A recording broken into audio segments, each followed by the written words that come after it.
The new piece, being a decided hit, was announced for every evening of performance until further notice. "I've got another novelty, Johnson," said Mr. Crummles one morning in great glee. "First appearance of the unrivalled Miss Petowker of the Theatre Royal, Drury Lane." "Dear me," said Nicholas, "I know that lady." It was indeed the same Henrietta Petowker whom Nicholas had first encountered at the Kenwigses. Even more remarkable was the arrival of the collector of water rates, Mr. Lillyvick, who confided in Nicholas his declared intention to lead Miss Petowker to the altar. "Now, for fear you should be writing to Mr. Noggs and might say anything about us, we have thought it best to let you into the secret. We shall be married from the Crummles' lodgings, and shall be delighted to see you, either before church or at breakfast time, which you like. It won't be expensive, you know," said the collector, highly anxious to prevent any misunderstanding on this point. "Just muffins and coffee, with perhaps a shrimp or something of that sort for a relish, you know." The wedding was a fine and theatrical occasion. Mr. Crummles, personating the bride's father, had made up for the part in a theatrical wig and a suit of the previous century, with grey silk stockings and buckles to his shoes. The better to support his assumed character, he had determined to be greatly overcome, and consequently, when they entered the church, the sobs of the affectionate parent were so heart-rending that the pew-opener suggested the propriety of his retiring to the vestry and comforting himself with a glass of water before the ceremony began. The procession up the aisle was beautiful. The bride with the 4 bridesmaids forming a group, previously arranged and rehearsed.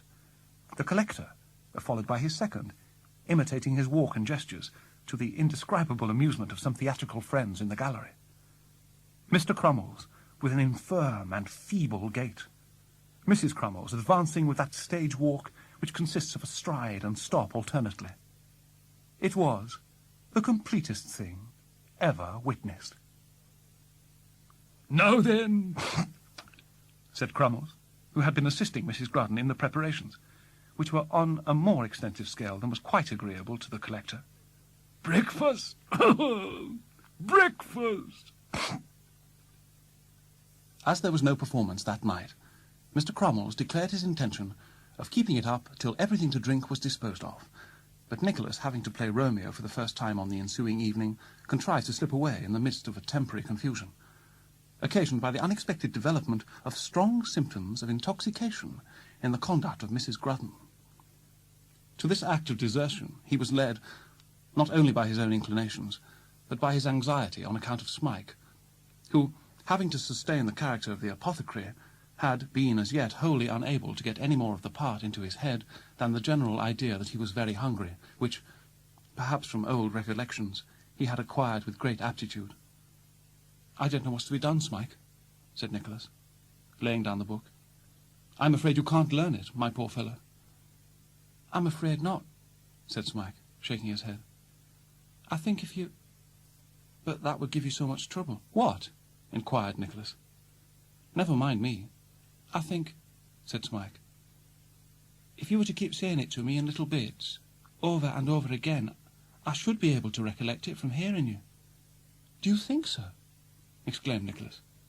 "Well said. Let us see who tires first. Not I, Smike, trust me. Now then, who calls so loud?" "Who calls so loud?" said Smike. "Who calls so loud?" repeated Nicholas. "Who calls so loud?" cried Smike. Thus they continued to ask each other, "Who called so loud?" over and over again. And when Smike had that by heart, Nicholas went on to another sentence, and then to 2 at a time, and then to 3, and so on, until at midnight poor Smike found to his unspeakable joy that he really began to remember something about the text. Never had master a more anxious, humble, docile pupil. Never had pupil a more patient, unwearying, considerate, kind-hearted master.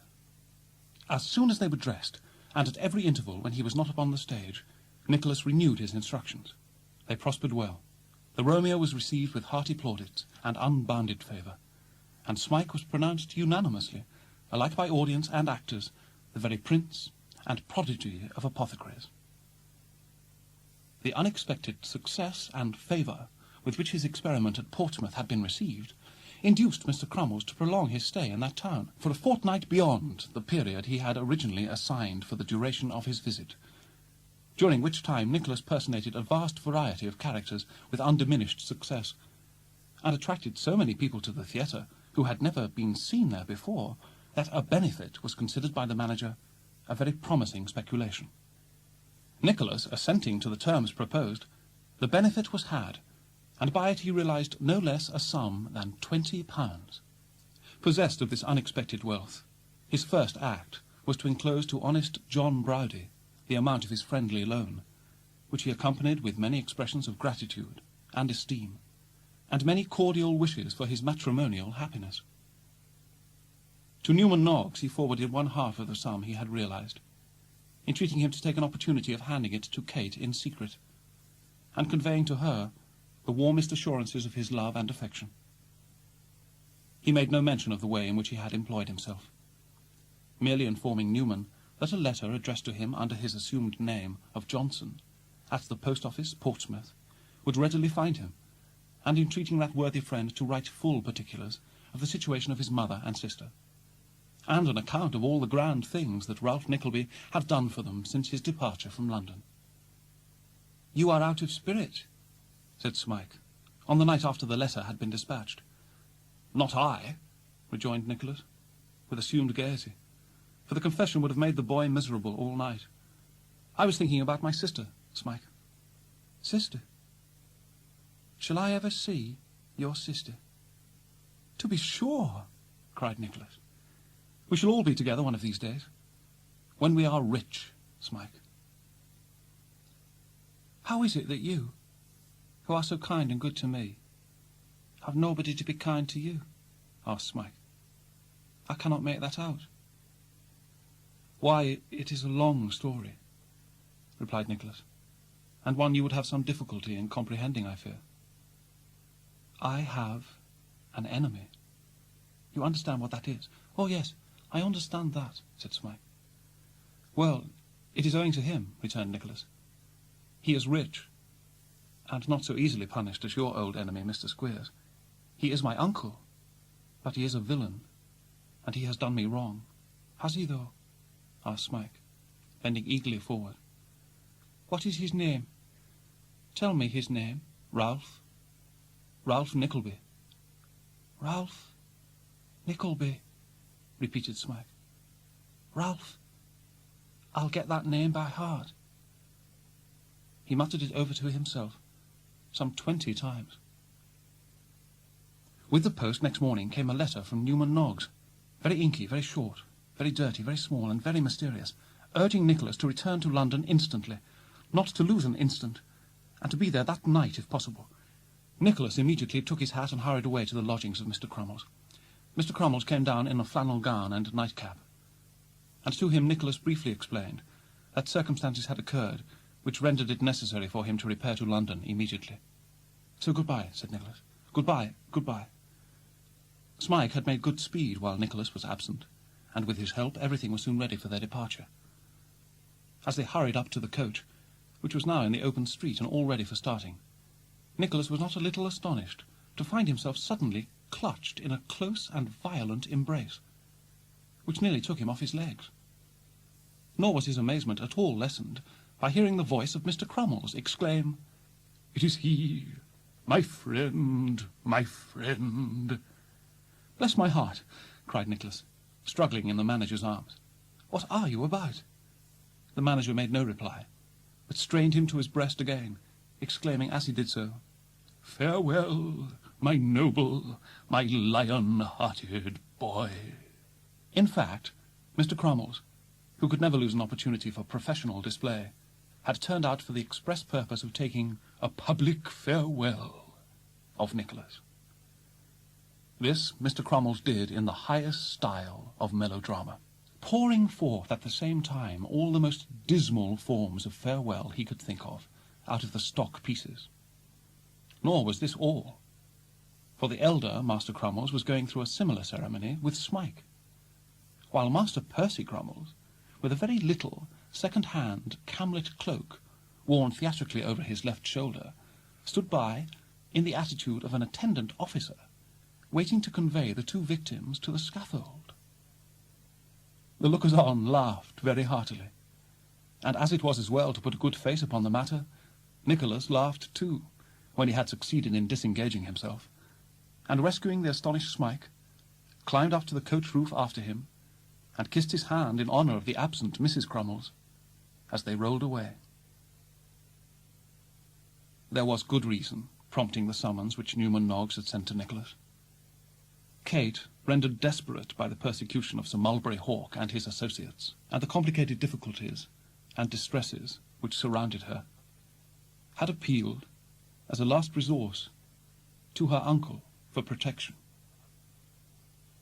"How can I assist you, child?" said Ralph, rising from his chair and pacing up and down the room in his old attitude. "You have influence with one of these men?" "I know," rejoined Kate emphatically. "Would not a word from you induce them to desist from this unmanly course?" "No," said Ralph, suddenly turning. "At least, that I can't say it, if it would." "Can't say it?" "No," said Ralph, coming to a dead stop and clasping his hands more tightly behind him. "I can't say it." Kate fell back a step or two and looked at him, as if in doubt whether she had heard aright. "We are connected in business," said Ralph. The surprise with which Kate, as she closed the room door, beheld, close beside it, Newman Noggs standing bolt upright in a little niche in the wall, like some scarecrow or Guy Fawkes laid up in winter quarters, almost occasioned her to call aloud.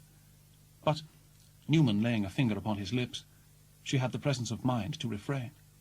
"Don't," said Newman, gliding out of his recess, and accompanying her across the hall. "Don't cry. Don't cry." Two very large tears, by the by, were running down Newman's face as he spoke. "God bless you," answered Kate, hurrying out. "God bless you." "Same to you," rejoined Newman, opening the door again a little way to say so. "Ha, ha, ha! Ho, ho, ho!" And Newman Noggs opened the door once again to nod cheerfully and laugh, and shut it, to shake his head mournfully and cry. Now Newman Noggs was the sole actor. He stood at a little distance from the door, with his face towards it, and with the sleeves of his coat turned back at the wrists, was occupied in bestowing the most vigorous, scientific, and straightforward blows upon the empty air. At first sight, this would have appeared merely a wise precaution in a man of sedentary habits, with the view of opening the chest and strengthening the muscles of the arms. But the intense eagerness and joy depicted in the face of Newman Noggs, which was suffused with perspiration, the surprising energy with which he directed a constant succession of blows towards a particular panel about 5 feet 8 from the ground, and still worked away in the most untiring and persevering manner, would have sufficiently explained to the attentive observer that his imagination was thrashing, to within an inch of his life, his body's most active employer, Mr. Ralph Nickleby. By now Nicholas had reached Cadogan Place, to be reunited with his sister. "My darling girl," said Nicholas, as he embraced her, "how pale you are." "I have been so unhappy here, dear brother," sobbed poor Kate. "So very, very miserable.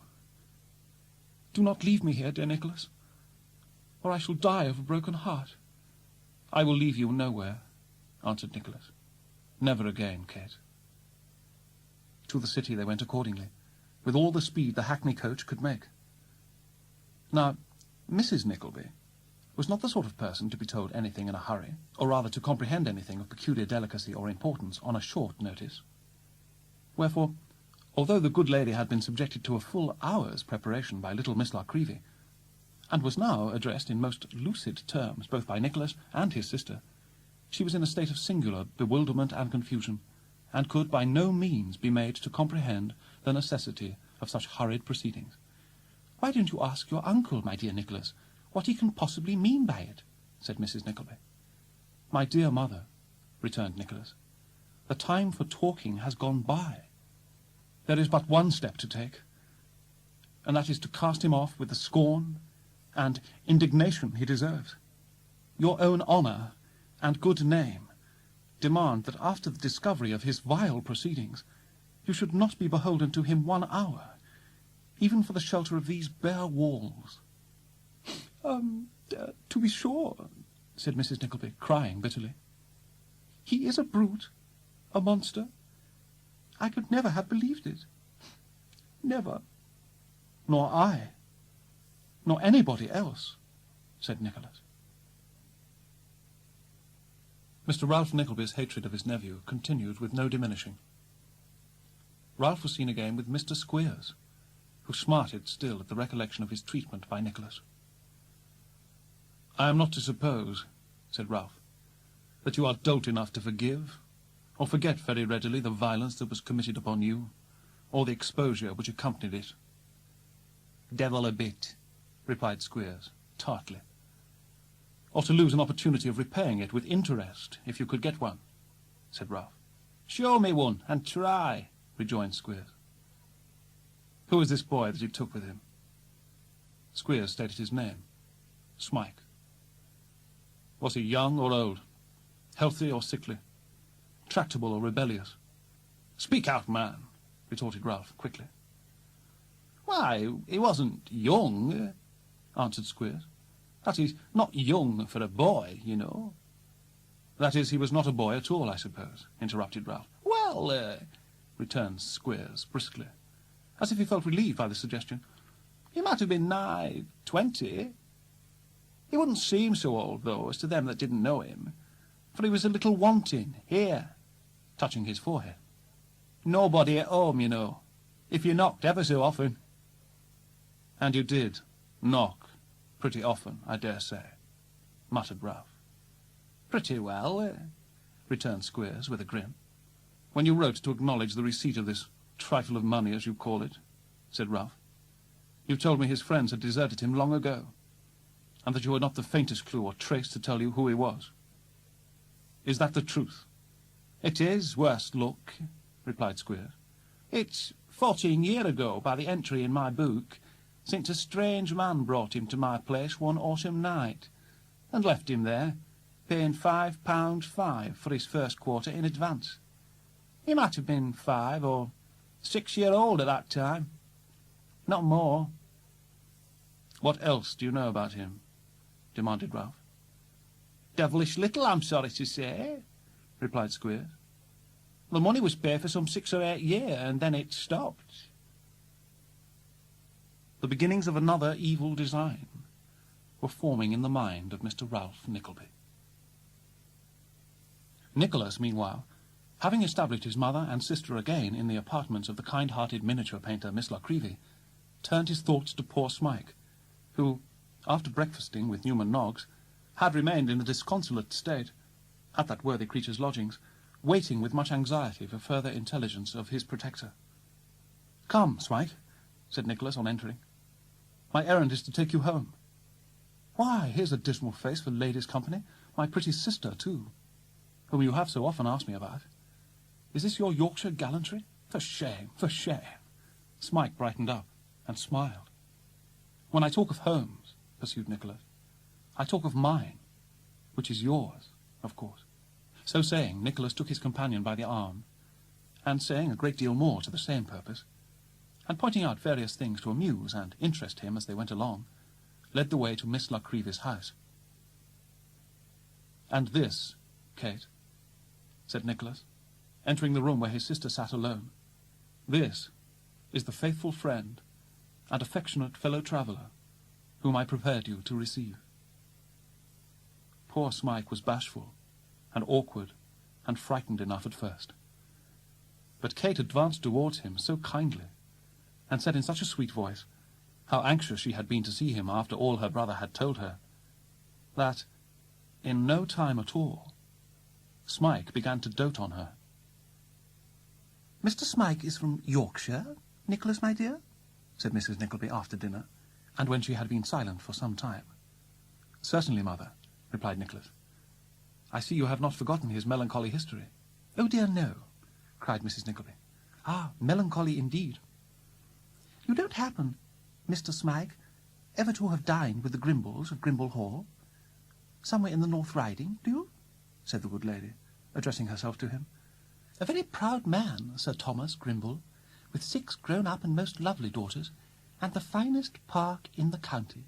"My dear mother," reasoned Nicholas, "do you suppose that the unfortunate outcast of a Yorkshire school was likely to receive many cards of invitation from the nobility and gentry in the neighbourhood?" "Really, my dear, I don't know why it should be so very extraordinary," said Mrs. Nickleby. "I know that when I was at school, I always went at least twice every half-year to the Hawkinses at Taunton Vale, and they are very much richer than the Grimbles, and connected with them in marriage. So you see, it is not so very unlikely after all." Thus the little circle remained, on the most amicable and agreeable footing, until the Monday morning, when Nicholas withdrew himself from it for a short time, seriously to reflect upon the state of his affairs, and to determine, if he could, upon some course of life which would enable him to support those who were so entirely dependent upon his exertions. And now Fortune chose to smile upon the young man, and led his steps to the business establishment of the brothers Cheeryble, Charles and Ned. Charles displayed every kindness to Nicholas, and his brother showed like benevolence. Nobody could have doubted their being twin brothers. "Brother Ned," said Nicholas's friend, closing the room door, "here is a young friend of mine that we must assist.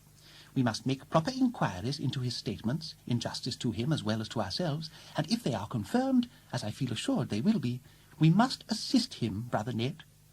"It is enough, my dear brother, that you should say we should," returned the other. "When you say that, no further inquiries are needed. He shall be assisted. Now, what are his necessities, and what does he require? Where is Tim Linkinwater? Let us have him here." It was the kindly aim of the brothers to make lighter the clerical duties which Tim Linkinwater was obliged to perform, and it was in that particular that Nicholas's engagement became a possibility. Mr. Timothy Linkinwater, a man of few words, reported strongly and warmly in favour of Nicholas, and that next day he was appointed to the vacant stool in the counting-house of Cheeryble Brothers, with a present salary of £120 a year. "And I think, my dear brother," said Nicholas's first friend, "that if we were to let them that little cottage at Bow which is empty, at something under the usual rent now, brother Ned?" "For nothing at all," said brother Ned. "We are rich, and should be ashamed to touch the rent under such circumstances as these." Brother Ned gave his hand upon it, and not only said that it should be done, but had it done too. And in one short week Nicholas took possession of the stool, and Mrs. Nickleby and Kate took possession of the house, and all was hope, bustle, and light-heartedness. There surely never was such a week of discoveries and surprises as the first week of that cottage. Every night when Nicholas came home, something new had been found out.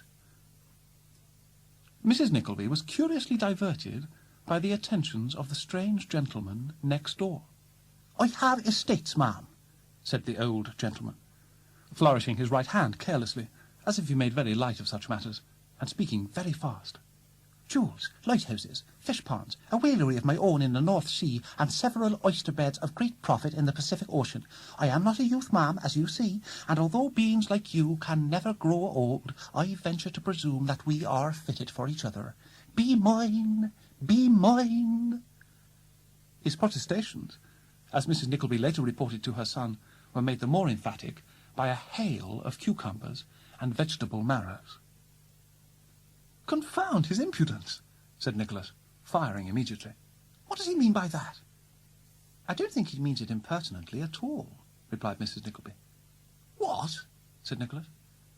Cucumbers and vegetable marrows flying at the heads of the family as they walk in their own garden, and not meant impertinently? Why, mother, there is no language of vegetables which converts a cucumber into a formal declaration of attachment.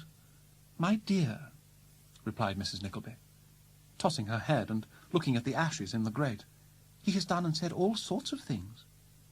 Last evening, added Mrs. Nickleby, with increased confusion, he called gently over the wall as I was walking in the garden, and proposed marriage and an elopement.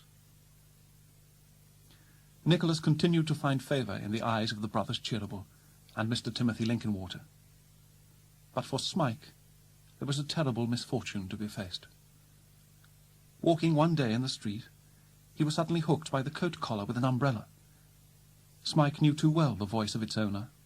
"Here's a go!" cried Mr. Squeers, gradually coming hand over hand down the umbrella, and only unhooking it when he had got tight hold of the victim's collar. "Here's a delicious go! Wackford, my boy, call up one of them coaches." "A coach, father?" cried little Wackford. "Yes, a coach, sir," replied Squeers, feasting his eyes upon the countenance of Smike. "Damn the expense. Let's have him in a coach." I must go home," replied Smike, looking wildly round. "To be sure you must. You're about right there," replied Mr. Squeers. "You'll go home very soon, you will. You'll find yourself at the peaceful village of Dotheboys in Yorkshire in something under a week's time, my young friend. And the next time you get away from there, I'll give you leave to keep away." "Where's the clothes you run off in, you ungrateful robber?" said Mr. Squeers, in a severe voice. Smike glanced at the neat attire which the care of Nicholas had provided for him, and wrung his hands. Squeers dragged him off to the lodgings of Mr. Snawley, on the way dealing a smart shower of blows with the ribs of his umbrella. "I never thrashed a boy in a hackney coach before," said Mr. Squeers when he stopped to rest. "There's inconveniency in it, but the novelty gives it a sort of relish, too." Poor Smike. Mr. Squeers conducted him to a little back room, and locked the door on the outside. But rescue was at hand, in the person of honest John Browdie, newly arrived in London with his bride. Hearing what had occurred, he found his way to the room where the prisoner was confined, turned the key, which was on the outside, and darting in, covered Smike's mouth with his huge hand before he could utter a sound. "Oddsbod, does thee not know me, man?" whispered the Yorkshireman to the bewildered lad. "Browdie. Chap as met thee after schoolmaster was banged." Yes, cried Smike. "Oh, help me!" John Browdie shook his head significantly, and drawing a screwdriver from his pocket, took off the box of the lock in a very deliberate and workmanlike manner, and laid it, together with the implement, on the floor. "See that?" said John. "That be thy doing. Now cut away." Smike needed no second bidding. Opening the house door gently, and casting a look of mingled gratitude and terror at his deliverer, he took the direction which had been indicated to him, and sped away like the wind. And very soon he was once again with his friends, Nicholas, Newman Noggs, Mrs. Nickleby, and Kate. Soon after these events, 2 unexpected meetings took place. One, a happy occasion, between Nicholas and Mr. Frank Cheeryble, nephew of the Cheeryble brothers. The other, a strange and sinister encounter between Mr. Ralph Nickleby and a man whom he had wronged 20 years ago, Brooker by name. The man was demanding a bribe, saying that he had a hold on Ralph, but Nickleby was unmoved.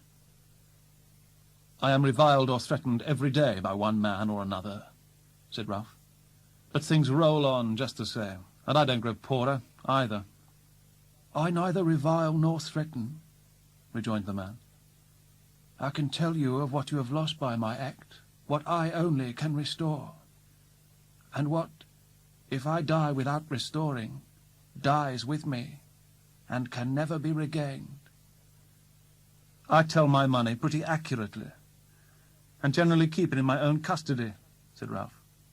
I look sharply after most men that I deal with, and most of all I looked sharply after you. You are welcome to all you have kept from me. Are those of your own name dear to you? Said the man, emphatically. If They are not, returned Ralph, exasperated at this perseverance, and the thought of Nicholas, which the last question awakened. That thought was father to the deed.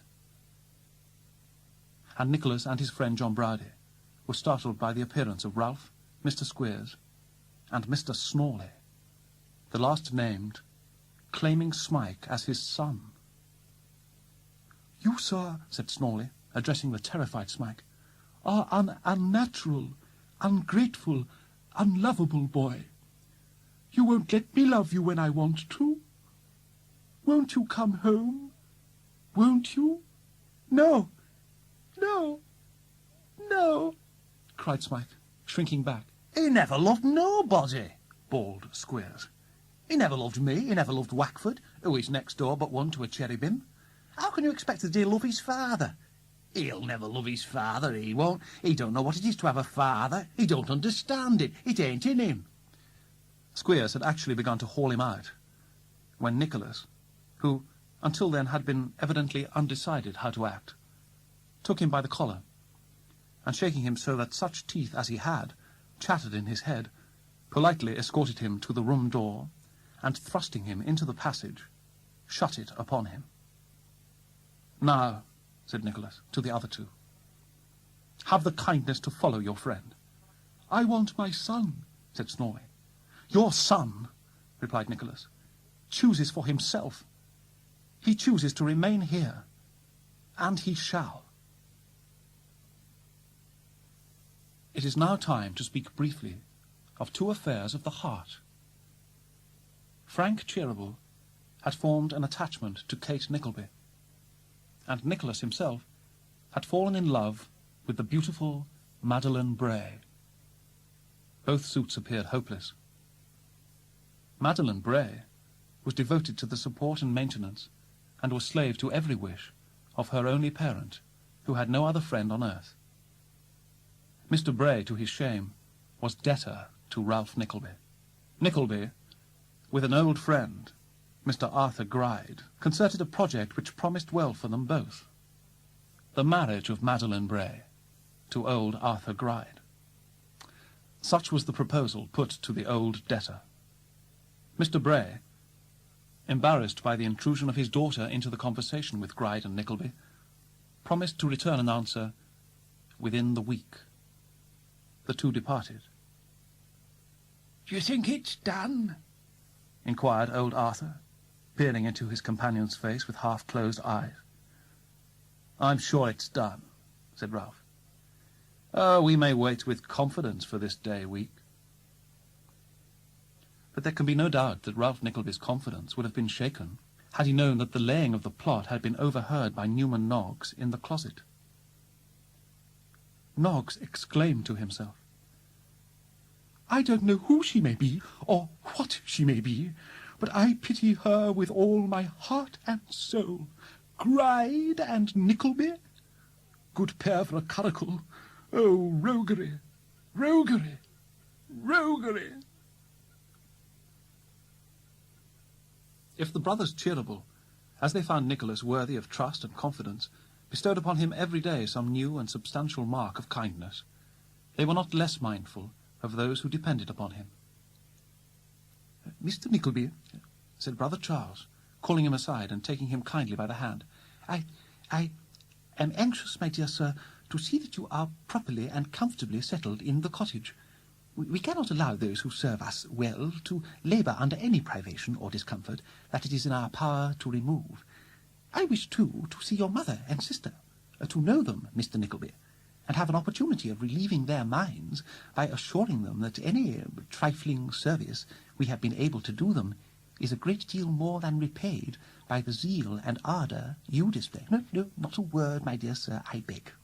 Tomorrow is Sunday. I shall make bold to come out at tea-time and take the chance of finding you at home. Sunday duly came, and with it the guests, Mr. Charles Cheeryble and his nephew Frank. At the tea-table, there was plenty of conversation on a great variety of subjects, nor were there wanting merry matters of discussion, such as they were.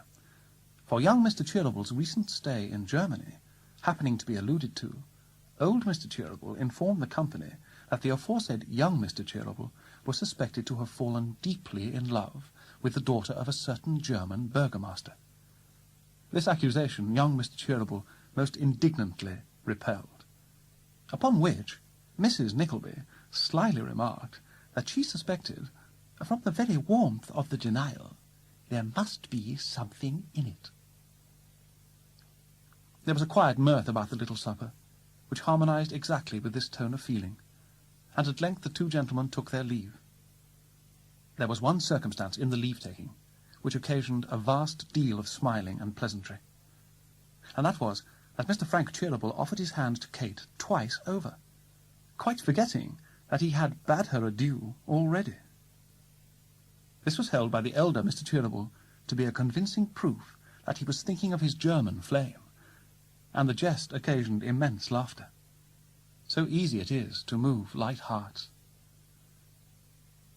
In short, it was a day of serene and tranquil happiness, and as we all have some bright day, many of us, let us hope, among a crowd of others, to which we revert with particular delight, so this one was often looked back to afterwards as holding a conspicuous place in the calendar of those who shared it.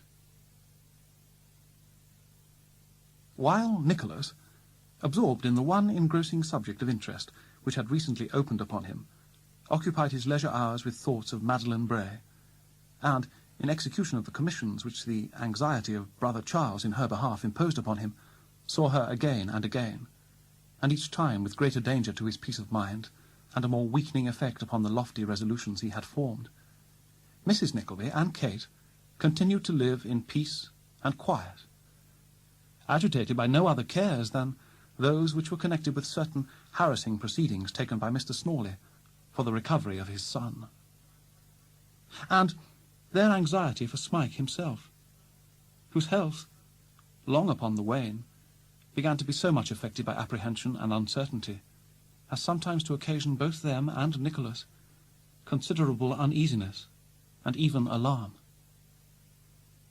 It was with a very sad and heavy heart, oppressed by many painful ideas, that Nicholas retraced his steps eastward and betook himself to the counting-house of Cheerable Brothers. Whatever the idle hopes he had suffered himself to entertain, whatever the pleasant visions which had sprung up in his mind and grouped themselves round the fair image of Madeline Bray, they were now dispelled, and not a vestige of their gaiety and brightness remained. In this pensive, wayward, and uncertain state, people are apt to lounge and loiter without knowing why. It was thus that Nicholas found himself poring with the utmost interest over a large playbill hanging outside a minor theatre, which he had to pass on his way home, and there saw announced in large letters, with a large space between each of them, positively, the last appearance of Mr. Vincent Crummles of provincial celebrity. Surely it must be the same man, thought Nicholas. There can't be two Vincent Crummleses. Mr. Crummles was unfeignedly glad to see him, and embraced him cordially, at the same time observing that it would do Mrs. Crummles's heart good to bid him good-bye before they went. "You were always a favourite of hers, Johnson," said Crummles. "Always from the first." "I am sincerely obliged to her for her kindness in this and all other respects," said Nicholas. "But where are you going, that you talk about bidding good-bye?" "Haven't you seen it in the papers?" said Crummles, with some dignity. "The talented Vincent Crummles, long favourably known to fame as a country manager and actor of no ordinary pretensions, is about to cross the Atlantic on a histrionic expedition. Crummles is to be accompanied, we hear, by his lady and gifted family. We know no man superior to Crummles in his particular line of character, or one who, whether as a public or private individual, could carry with him the best wishes of a larger circle of friends. Crummles is certain to succeed." We were a very happy little company, Johnson, said Cromwell. You and I never had a word. I shall be very glad tomorrow morning to think that I saw you again, but now I almost wish you hadn't come. Nicholas was about to return a cheerful reply, when he was greatly disconcerted by the sudden apparition of Mrs. Grudden, who, throwing her arms about his neck, hugged him with great affection. "What? Are you going too?" said Nicholas, submitting with as good a grace as if she had been the finest young creature in the world. "Going?" returned Mrs. Grudden. "Lord a mercy! What do you think they'd do without me?"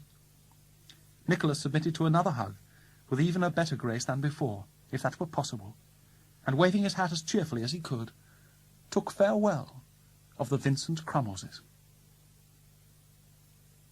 There was great merriment one evening at the home of the Nicklebys with the arrival of Tim Linkinwater and Frank Cheeryble. "I am so sorry Nicholas is not at home," said Mrs. Nickleby. "Kate, my dear, you must be both Nicholas and yourself." "Miss Nickleby need be but herself," said Frank. "I, if I may venture to say so, oppose all change in her." There sprung up quite a flirtation between Miss La Creevy and Tim Linkinwater. The even temper of the evening was interrupted by a very strange and uncommon noise from the chimney of the next room. Advancing to the door of the mysterious apartment, they were not a little surprised to hear a human voice, chanting with a highly elaborated expression of melancholy, and in tones of suffocation which a human voice might have produced from under 5 or 6 feather-beds of the best quality, the once popular air of "Has she then failed in her truth, the beautiful maid I adore?" These romantic sounds certainly proceeded from the throat of some man up the chimney, of whom nothing was visible but a pair of legs. "Kate, my dear," said Mrs. Nickleby, deliberately sitting herself down in a chair, with that sort of desperate resignation which seemed to imply that now matters had come to a crisis, and all disguise was useless. "You will have the goodness, my love, to explain precisely how this matter stands. I have given him no encouragement, none whatsoever. If I am to be persecuted in this way, if vegetable what's-his-names and all kinds of garden stuff are to strew my path out of doors, and gentlemen are to come choking up our chimneys at home, I really don't know. Upon my word, I do not know what is to become of me. It's a very hard case. It's quite impossible." "Very good," said the old gentleman, raising his voice. "Then bring in the bottled lightning, a clean tumbler, and a corkscrew." Nobody executing this order, the old gentleman, after a short pause, raised his voice again and demanded a thunder sandwich. This article not being forthcoming either, he requested to be served with a fricassee of boot tops and goldfish sauce, and then, laughing heartily, gratified his hearers with a very long, very loud, and most melodious bellow. Mrs. Nickleby wasted no words, but uttered an exclamation of horror and surprise, and immediately fainted away. "I'll attend to mamma," said Kate hastily. "I am not at all frightened, but pray take him away. Pray take him away." It was done, and quiet was again restored. The old gentleman was safely housed with his custodians, who had not observed his absence. Meanwhile, Newman Noggs had been sent by his master to Mr. Arthur Gride with a letter, which Newman took the precaution of reading. It indicated Bray's agreement to the marriage between his daughter Madeline and Gride. Newman was quick to communicate this intelligence to Nicholas. "What do you mean?" exclaimed Nicholas, starting up. "Marriage? Are you mad?" Nicholas despaired of rescuing Madeline Bray, but plucked up his spirits again, and determined to attempt it. It was the day of the wedding, planned by the two usurers, when Nicholas burst in and faced his uncle. "I see," muttered Ralph. "I know. I might have guessed as much before. Across my every path, at every turn, go where I will, do what I may, he comes." At that moment, a heavy body fell with great violence on the floor above, and an instant afterwards was heard a most appalling and terrific scream. Mr. Bray, Madeline's father, had expired. The debts to both the usurers had been paid in the one great debt of nature, and their bond was now waste paper. "One word," cried Ralph, foaming at the mouth. "Not one," replied Nicholas. "I will not hear of one, save this. Look to yourself, and heed this warning that I give you. Your day is past, and night is coming on. My curse, my bitter, deadly curse upon you, boy." The sudden and terrible shock that Madeline had received proved too much for her strength. Her recovery was aided by the unremitting attentions of the gentle, tender, earnest Kate. When Nicholas came home at night, he would be accompanied by Mr. Frank Cheeryble, who was commissioned by the brothers to inquire how Madeline was that evening. It was established, beyond the possibility of doubt, that Mr. Frank Cheeryble was desperately in love with Kate.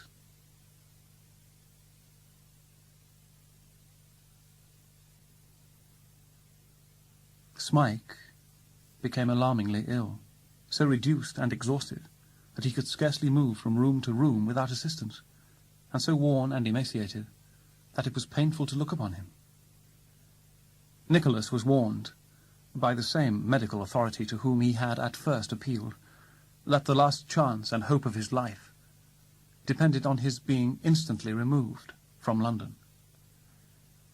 That part of Devonshire in which Nicholas had been himself bred when a boy was named as the most favourable spot, but this advice was cautiously coupled with the information that whoever accompanied him thither must be prepared for the worst, for every token of rapid consumption had appeared, and he might never return alive. Next morning Nicholas and his feeble companion began their journey. "See," cried Nicholas eagerly, as he looked from the coach window, "they are at the corner of the lane still. And now there's Kate, poor Kate, whom you said you couldn't bear to say good-bye to, waving her handkerchief. Don't go without one gesture of farewell to Kate."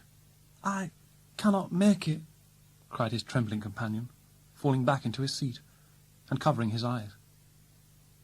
"Do you see her now? Is she there still?"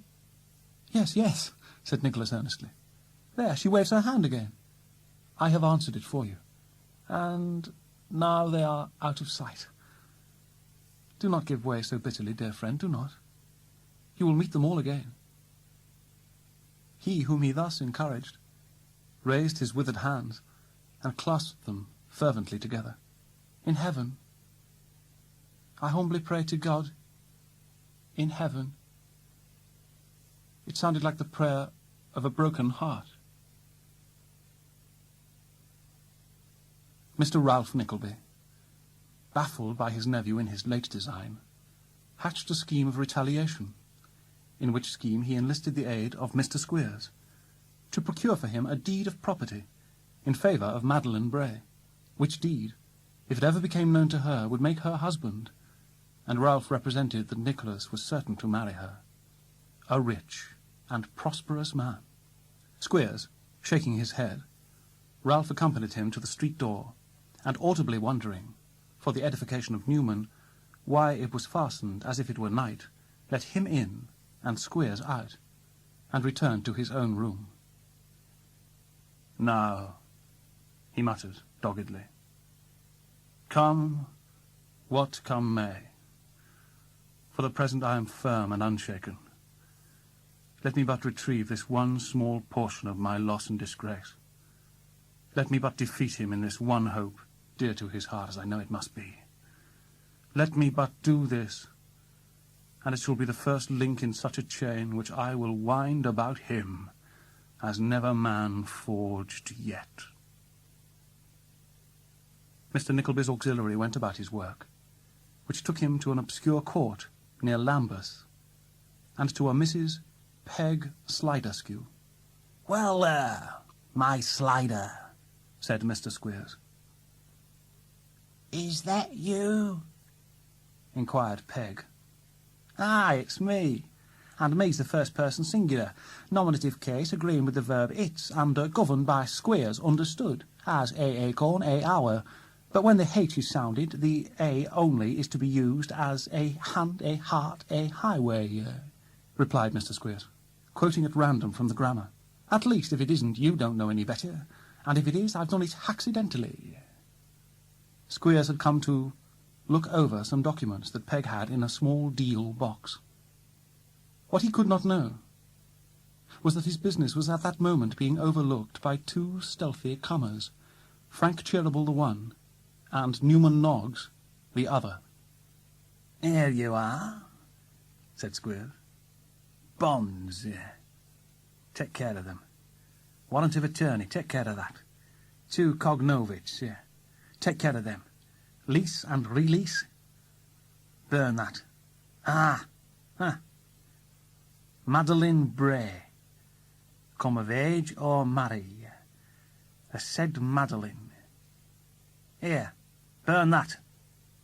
Eagerly throwing towards the old woman a parchment that he had caught up for the purpose, Squeers, as she turned her head, thrust into the breast of his large coat the deed in which those words had caught his eye, and burst into a shout of triumph. "I've got it," said Squeers. "I've got it, hurrah! The plan was a good one, though the chance was desperate. And the day's our own at last." Peg demanded what he laughed at, but no answer was returned.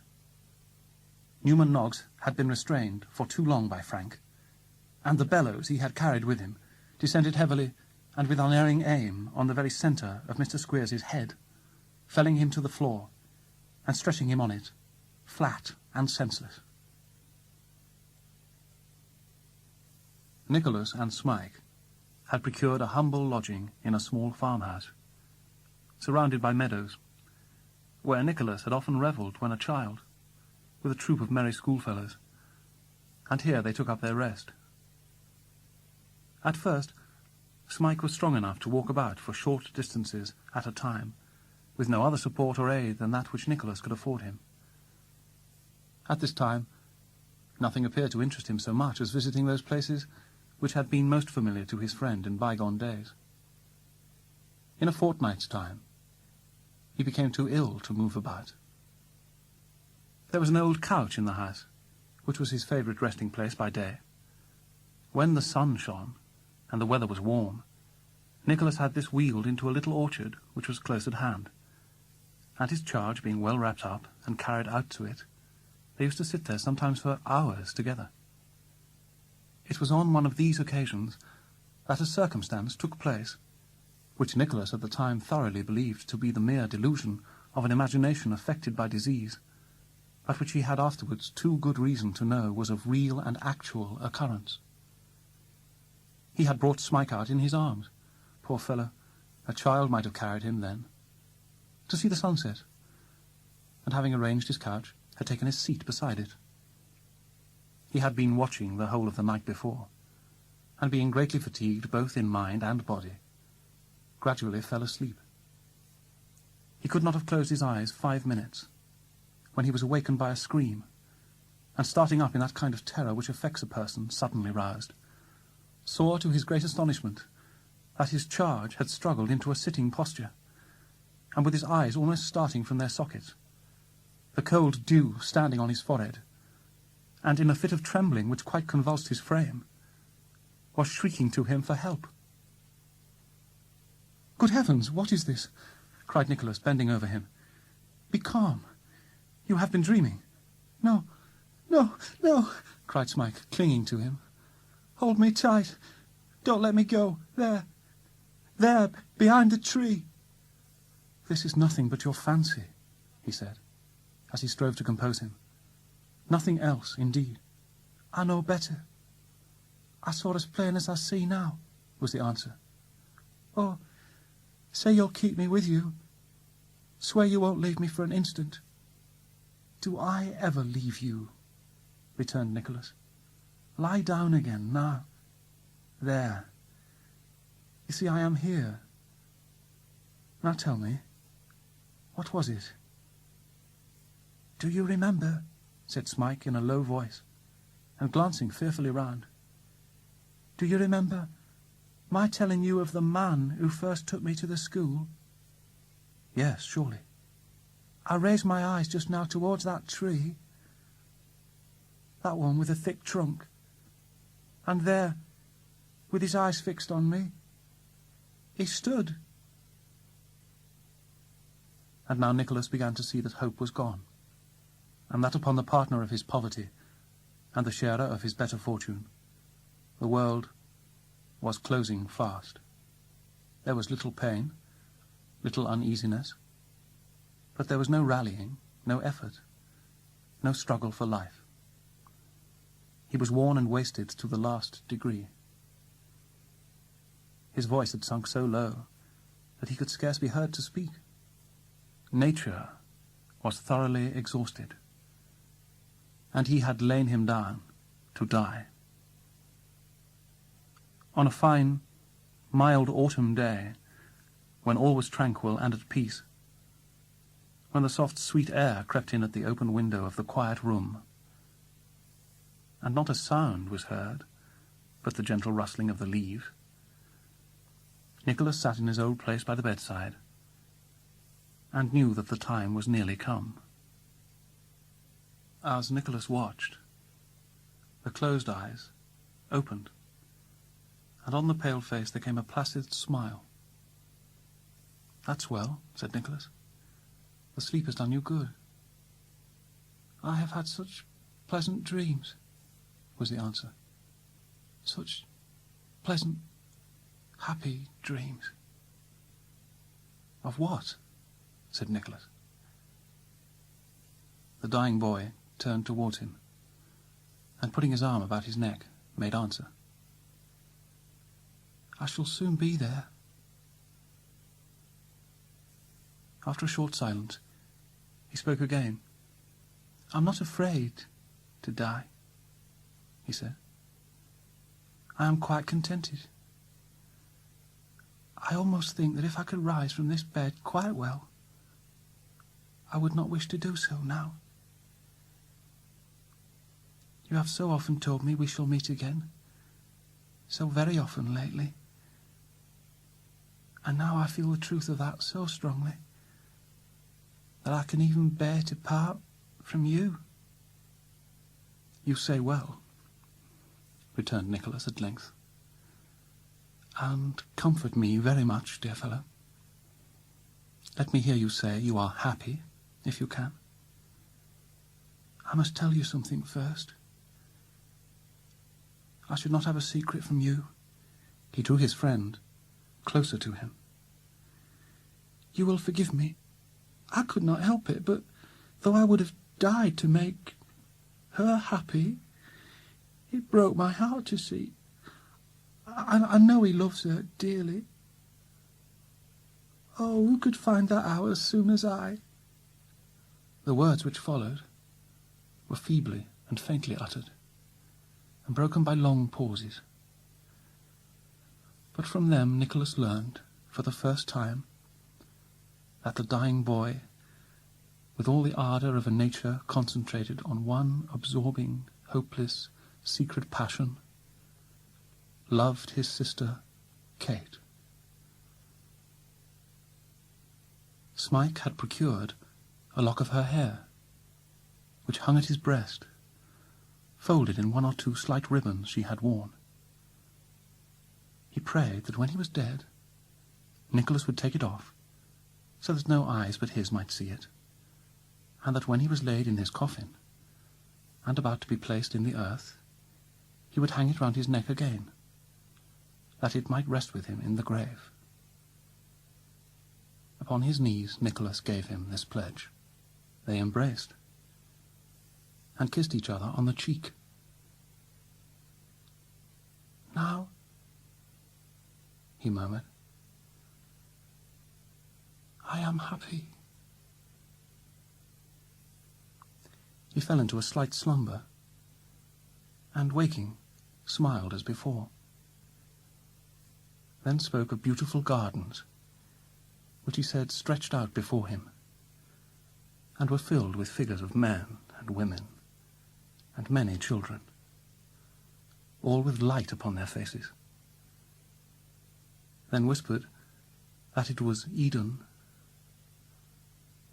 and so died.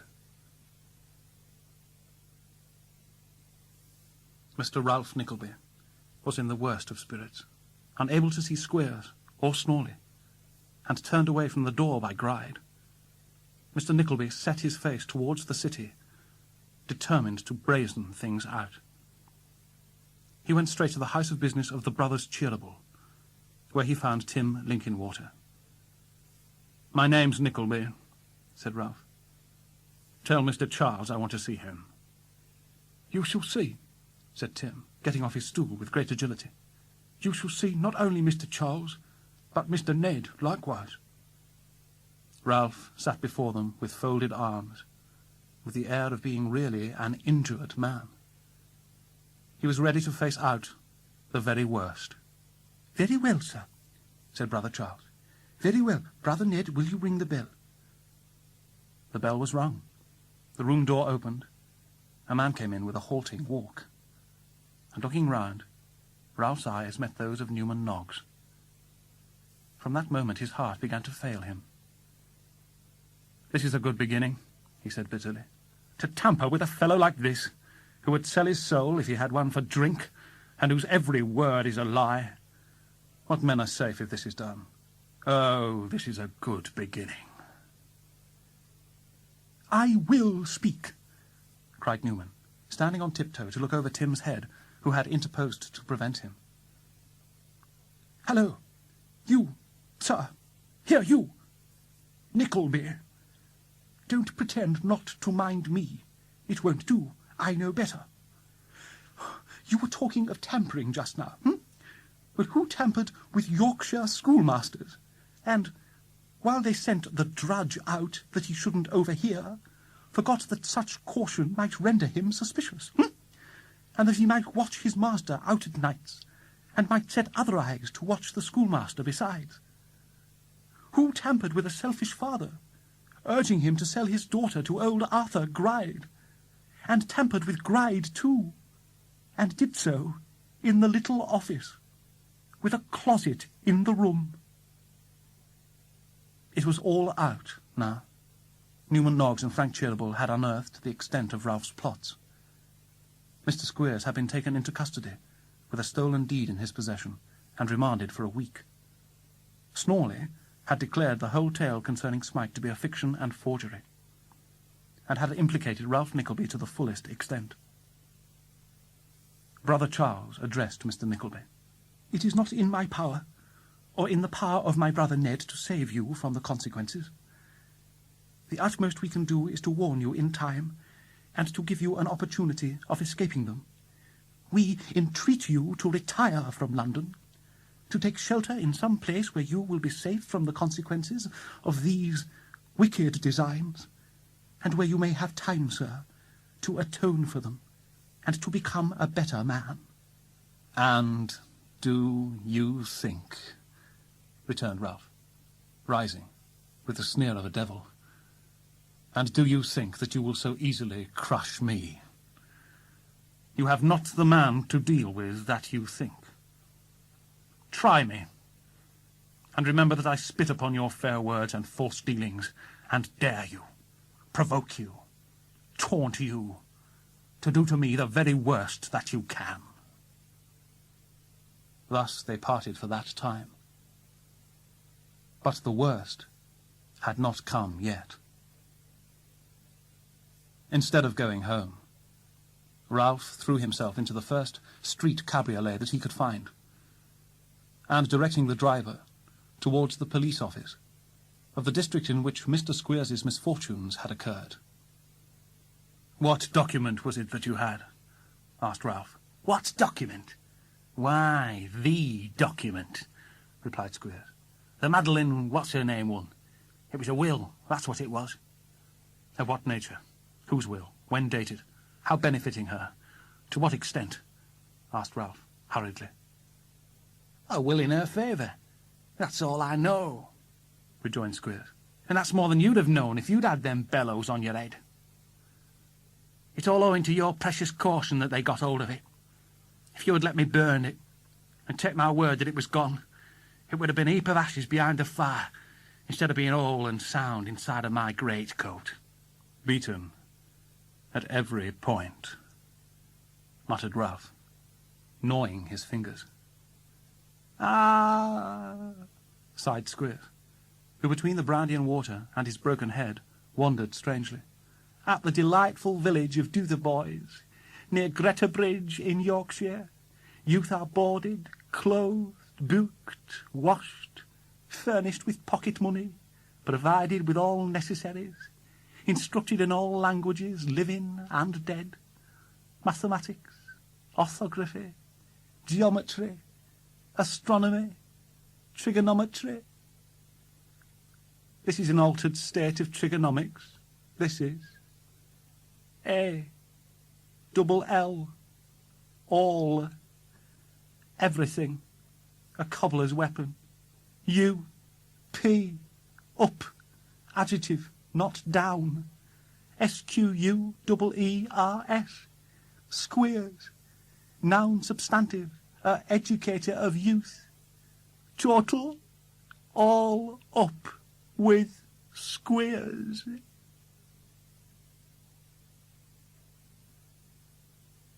Ralph Nickleby sat alone in the solitary room where he was accustomed to take his meals.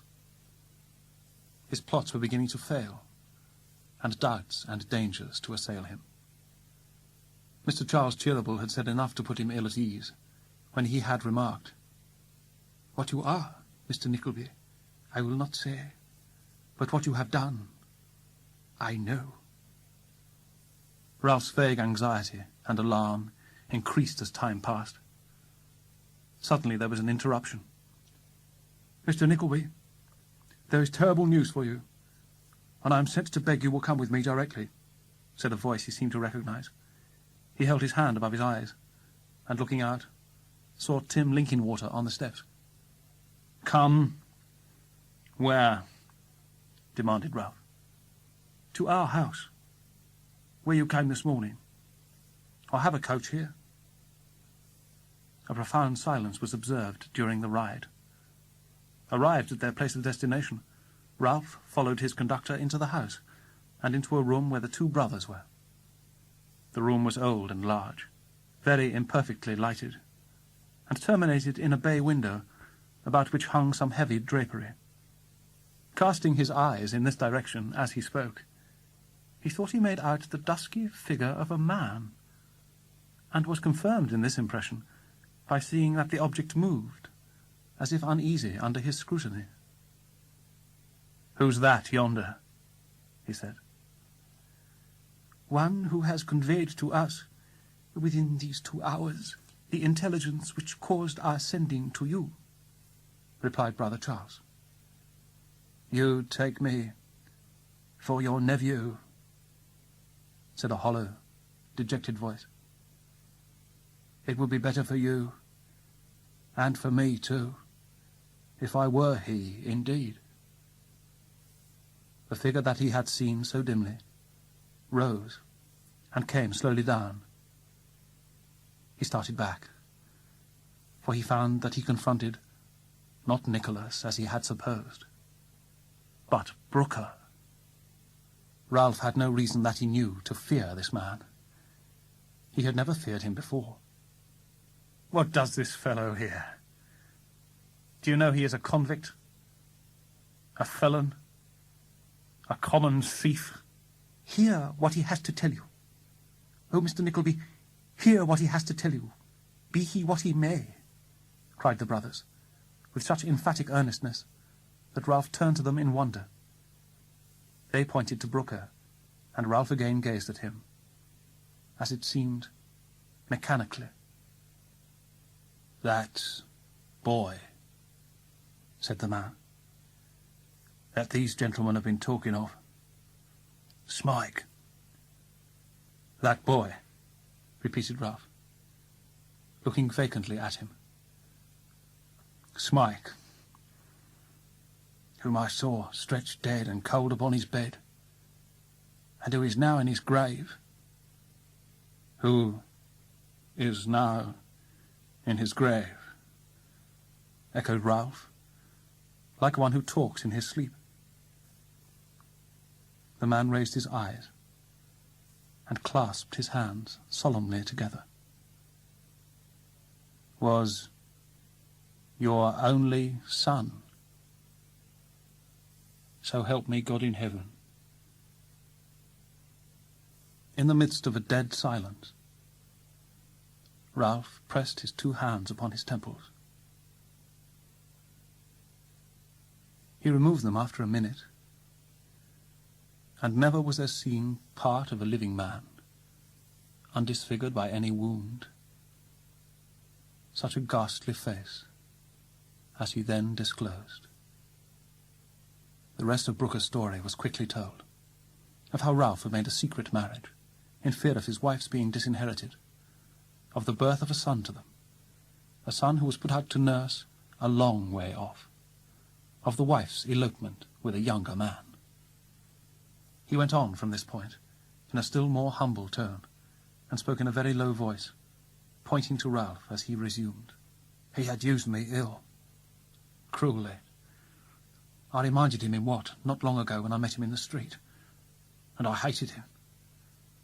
I brought the child home to his own house and lodged him in the front garret. Neglect had made him very sickly, and I was obliged to call in a doctor, who said that he must be removed for a change of air, or he would die. I think that first put it in my head. I did it then. He was gone 6 weeks, and when he came back, I told him that the child was dead and buried. I had heard, like most other men, of Yorkshire schools. I took the child to one kept by a man named Squeers, and left it there. I gave him the name of Smike. I paid £20 a year for him for 6 years, never breathing the secret all the time, for I had left his father's service after more hard usage, and quarrelled with him again. I was sent away from this country. I have been away nearly 8 years. Directly I came home again, I travelled down into Yorkshire, and skulking in the village of an evening time, made inquiries about the boys at the school, and found that this one, whom I had placed there, had run away with a young man, bearing the name of his own father. I sought his father out in London, and, hinting at what I could tell him, tried for a little money to support life, but he repulsed me with threats. I applied to the young gentleman in whose care he was, and I found that he was dead. He knows how quickly he recognised me again, how often he had described me, and my leaving him at the school, and how he told him of a garret he recollected, which is the one I have spoken of, and in his father's house to this day. He had hardly spoken, when the lamp, which stood upon the table close to where Ralph was seated, and which was the only one in the room, was thrown to the ground and left them in utter darkness. There was some trifling confusion in obtaining another light. The interval was a mere nothing, but when it appeared, Ralph Nickleby was gone. Creeping from the house, and slinking off like a thief, groping with his hand when first he got into the street, as if he were a blind man, and looking often over his shoulder while he hurried away, as though he were followed in imagination or reality by someone anxious to question or detain him. Ralph Nickleby left the city behind him, and took the road to his own home. The night was dark, and a cold wind blew, driving the clouds furiously and fast before it. There was one black, gloomy mass that seemed to follow him. Shivering from head to foot, he made his way upstairs, into the room where he had been last disturbed. He had made a kind of compact with himself that he would not think of what had happened until he got home. He was at home now, and suffered himself for the first time to consider it. His own child His own child. He never doubted the tale. He felt it was true, knew it as well now as if he had been privy to it all along. His own child. And dead, too. Dying beside Nicholas. Loving him, and looking upon him as something like an angel. That was the worst. His hatred of Nicholas had been fed upon his own defeat, nourished on his interference with his schemes, fattened upon his old defiance and success. There were reasons for its increase. It had grown and strengthened gradually. Now it attained a height which was sheer, wild lunacy. That his of all others should have been the hand to rescue his miserable child. That he should have been his protector and faithful friend. That he should have shown him that love and tenderness which from the wretched moment of his birth he had never known. That he should have taught him to hate his own parent and execrate his very name. That he should now know and feel all this and triumph in the recollection was gall and madness to the usurer's heart. The sound of a deep bell came along the wind. One. "Lie on," cried the usurer, "with your iron tongue. Ring merrily for births that make expectants rise, and marriages that are made in hell, and toll ruefully for the dead whose shoes are worn already.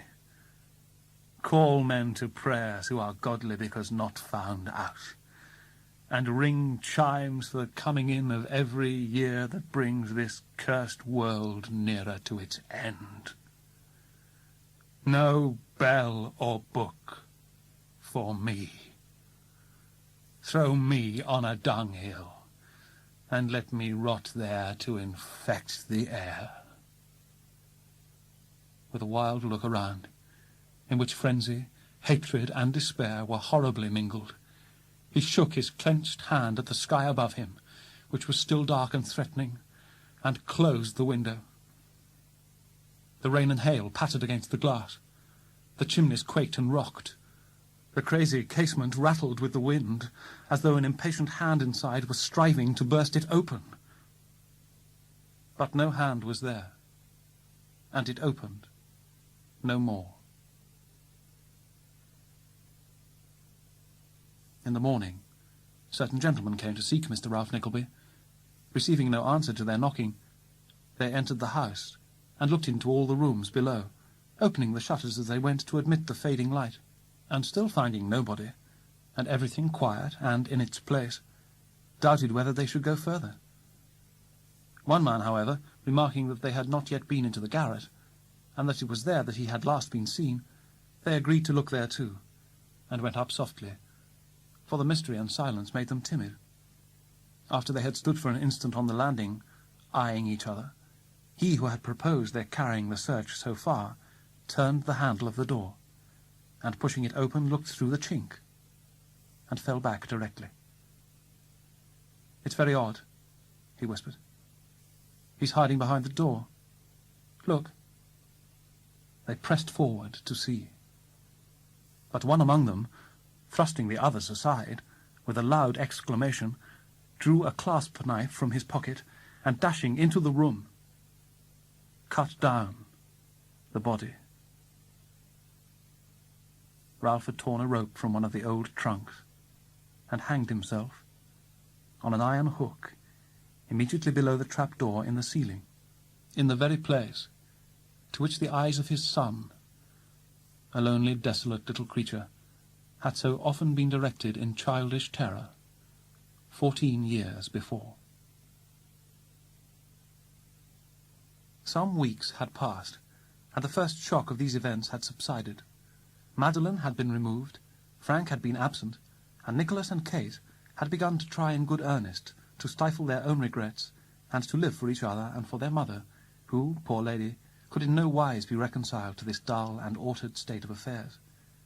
When there came one evening, per favour of Mr. Linkinwater, an invitation from the brothers to dinner on the next day but one, comprehending not only Mrs. Nickleby, Kate, and Nicholas, but little Miss Nickleby, who was most particularly mentioned. The great day arrived, and Nicholas, to his great astonishment, encountered Frank, whom he supposed to be abroad. Mr. Charles Cheeryble thought that two handsomer or finer young fellows could scarcely stand side by side than those on whom he looked with so much pleasure. "I wish to see you friends, close and firm friends, and if I thought you otherwise, I should hesitate in what I am about to say. Frank, look here, Mr. Nickleby, will you come on the other side?" The young men stepped up on either side of Brother Charles, who produced a paper from his desk and unfolded it. "This," he said, "is a copy of the will of Madeline's maternal grandfather, bequeathing her the sum of £12,000, payable either upon her coming of age or marrying. By some fraud it was abstracted, but now Madeline has obtained her right." Brother Charles turned to Nicholas. "This fortune is destined to be yours, but you have a greater fortune in her, sir, than you would have in money were it 40 times told. She chooses you, Mr. Nickleby. She chooses as we, her dearest friends, would have her choose. Frank chooses as we would have him choose. He should have your sister's little hand, sir, if she refused it a score of times. Aye, he should, and he shall. Nicholas and Madeline, Frank and Kate. Madeline's in the next room. Let all the lovers get out of the way and talk amongst themselves if they've anything to say. Turn 'em out, Ned, every one." So there only remained Mrs. Nickleby and Miss Nickleby, who were both sobbing heartily, the two brothers, and Tim Linkinwater, who now came in to shake hands with everybody, his round face all radiant and beaming with smiles. "Well, Tim Linkinwater, sir," said Brother Charles, who was always spokesman, "now the young folks are happy, sir." Now Tim and Miss Nickleby had met very often, and had always been very chatty and pleasant together, had always been great friends, and consequently it was the most natural thing in the world that Tim, finding that she still sobbed, should endeavour to console her. "It's a pleasant thing," said Tim, "to people like us, who have passed all our lives in the world alone, to see young folks that we are fond of brought together with so many years of happiness before them." "Ah," cried the little woman with all her heart, "that it is." "It's almost enough to make us get married after all, isn't it?" said Tim. "Oh, nonsense," replied Miss Nickleby, laughing. "We are too old." "Not a bit," said Tim. "We are too old to be single. Why shouldn't we both be married, instead of sitting through the long winter evenings by our solitary firesides? Why shouldn't we make one fireside of it, and marry each other?" "Kate, my dear," said Mrs. Nickleby, taking her daughter aside directly they got upstairs, "you don't really mean to tell me that this is actually true about Miss Nickleby and Mr. Linkinwater?" "Indeed it is, mamma." "Why, I've never heard such a thing in my life!" exclaimed Mrs. Nickleby.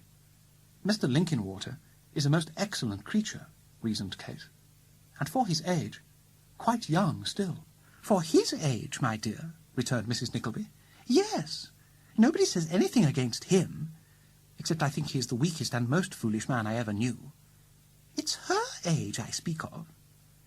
That he should have gone and offered himself to a woman who must be, half as old again as I am, and that she should have dared to accept him.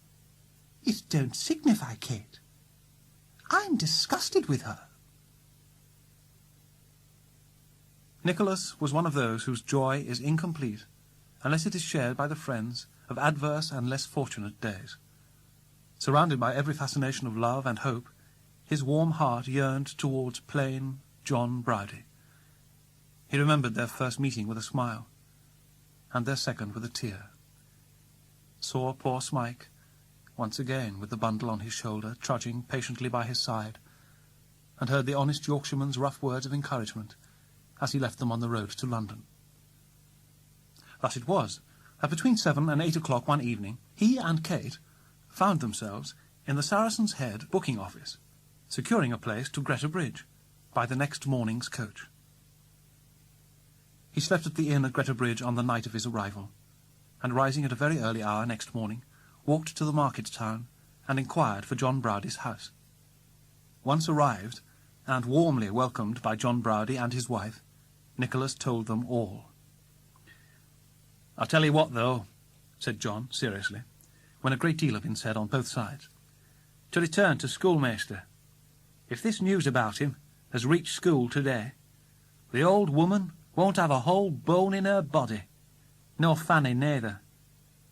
Nay, but only bide till I come back, and ecod, we'll make a day of it." Giving his wife a hearty kiss, and Nicholas a no less hearty shake of the hand, John mounted his horse and rode off, leaving Mrs. Browdie to apply herself to hospitable preparations, and his young friend to stroll about the neighbourhood, and revisit spots which were familiar to him by many a miserable association. John cantered away, and arriving at Dotheboys Hall, tied his horse to a gate, and made his way to the schoolroom door, which he found locked on the inside. A tremendous noise and riot arose from within, and applying his eye to a convenient crevice in the wall, he did not remain long in ignorance of its meaning. The news of Mr. Squeers's downfall had reached Dotheboys. That was quite clear. To all appearance, it had very recently become known to the young gentleman, for the rebellion had just broken out. It was one of the brimstone and treacle mornings, and Mrs. Squeers had entered school according to custom, with the large bowl and spoon, followed by Miss Squeers and the amiable Wackford, who, during his father's absence, had taken upon him such minor branches of the executive as kicking the pupils with his nailed boots, pulling the hair of some of the smaller boys, pinching the others in aggravating places, and rendering himself, in various similar ways, a great comfort and happiness to his mother. Their entrance, whether by premeditation or a simultaneous impulse, was the signal of revolt, while one detachment rushed to the door and locked it, and another mounted upon the desks and forms. The stoutest, and consequently the newest, boy seized the cane, and confronting Mrs. Squeers with a stern countenance, snatched off her cap and beaver bonnet, put it on his own head, armed himself with the wooden spoon, and bade her, on pain of death, go down upon her knees and take a dose directly. Before that estimable lady could recover herself, or offer the slightest retaliation, she was forced into a kneeling posture by a crowd of shouting tormentors, and compelled to swallow a spoonful of the odious mixture of brimstone and treacle, rendered more than usually savoury by the immersion in the bowl of Master Wackford's head, whose ducking was entrusted to another rebel. The success of this first achievement prompted the malicious crowd, whose faces were clustered together in every variety of lank and half-starved ugliness, to further acts of outrage. The leader was insisting upon Mrs. Squeers repeating her dose. Master Squeers was undergoing another dip in the treacle, and a violent assault had been commenced on Miss Squeers, when John Browdie, bursting open the door with one vigorous kick, rushed to the rescue. The shouts, screams, groans, hoots, and clapping of hands suddenly ceased, and a dead silence ensued. "Ye be nice chaps," said John, looking steadily round. "What's to do here, the young dogs?" "Squeers is in prison, and we are going to run away," cried a score of shrill voices. "We won't stop! We won't stop!" "Well then, dinna stop," replied John. "Who wants thee to stop? Run away, like men, but dinna hurt the women." "Hurrah!" cried the shrill voices, more shrilly still. Such a cheer arose as the walls of Dotheboys Hall had never echoed before, and were destined never to respond to again.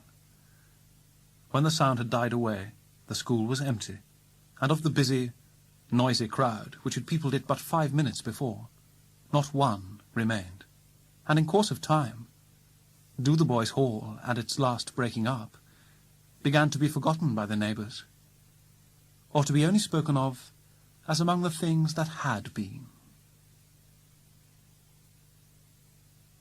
When her term of mourning had expired, Madeline gave her hand and fortune to Nicholas, and on the same day, and at the same time, Kate became Mrs. Frank Cheeryble. It was expected that Tim Linkinwater and Miss La Creevy would have made a third couple on the occasion, but they declined, and 2 or 3 weeks afterwards went out together one morning before breakfast, and coming back with merry faces, were found to have been quietly married that day. The money which Nicholas acquired in right of his wife he invested in the firm of Cheeryble Brothers, in which Frank had become a partner. Before many years elapsed, the business began to be carried on in the names of Cheeryble and Nickleby, so that Mrs. Nickleby's prophetic anticipations were realized at last. The twin brothers retired. Who needs to be told that they were happy? They were surrounded by happiness of their own creation, and lived but to increase it. The first act of Nicholas, when he became a rich and prosperous merchant, was to buy his father's old house. As time crept on, and there came gradually about him a group of lovely children, it was altered and enlarged, but none of the old rooms were ever pulled down. No old tree was rooted up. Nothing with which there was any association of bygone times was ever removed or changed. Within a stone's throw was another retreat, enlivened by children's pleasant voices too, and here was Kate, with many new cares and occupations, and many new faces courting her sweet smile, and one so like her own, that to her mother she seemed a child again. The same true gentle creature, the same fond sister, the same in the love of all about her, as in her girlish days.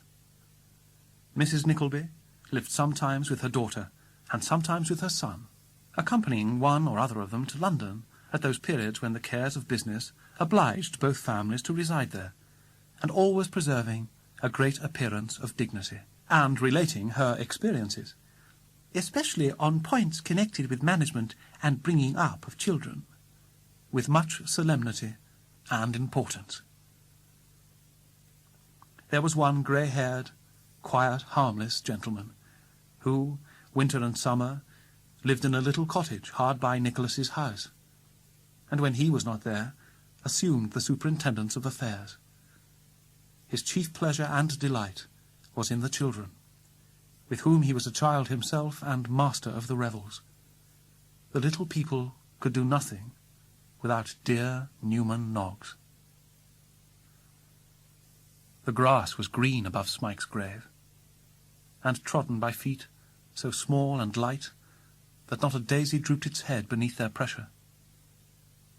Through all the spring and summer-time, garlands of fresh flowers, wreathed by infant hands, rested upon the stone, and when the children came to change them, lest they should wither and be pleasant to him no longer, their eyes filled with tears, and they spoke low and softly of their poor dead cousin.